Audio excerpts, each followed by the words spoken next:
What's up guys, Sal here. So armchair Apple watchers like myself can only speculate about what features are gonna be in the new iPhone.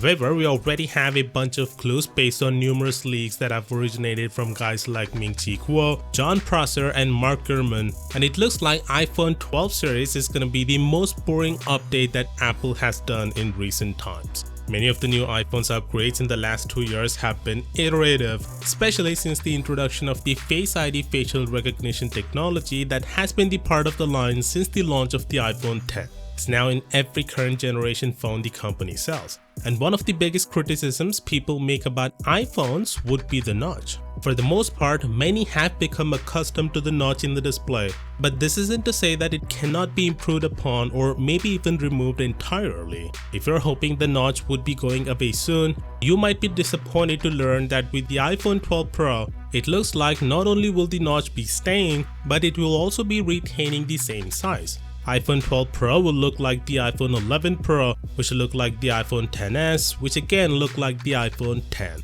4 years, same old design. And that's not it. Ming-Chi Kuo, a very famous analyst, also says none of Apple's upcoming iPhone 12 phones will include a high refresh rate 120Hz display, including their Pro variant. The phone will stick to 60Hz. Honestly though, this is really weird to think that they're not gonna bring a 120Hz display this year. This has been on the market for 2 years. A $200 mid-range phone have a 120Hz display these days, and almost every Android flagship phone has it too.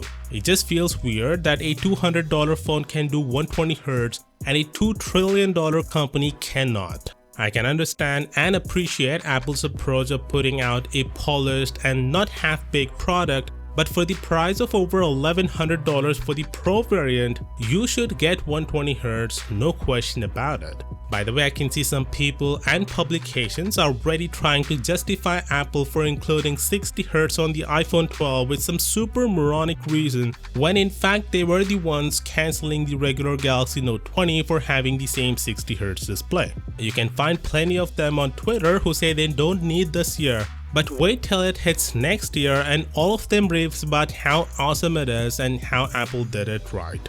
Anyway, let's take a look at other quote-unquote major changes we're gonna see on the iPhone 12 Pro. The frame of the phone is now gonna be squared, there will be a LiDAR sensor, which I don't think people would care, and a new A14 Bionic chip. There's nothing new on this phone worth mentioning. It won't have a periscope zoom camera either, just 2x zoom, same notch, same front design, no high refresh rate display, no headphones, no chargers, no high resolution camera, nothing. All in all, the iPhone 12 series is shaping up to be one of the most boring upgrades in recent memory. All of these small iterative improvements are nice, but they aren't particularly compelling and aren't enough, especially if you're paying over $1,000 for it. Of course, with that being said, let me know what you think about this down in the comments, and as always, I'll see you tomorrow. Peace out. Okay.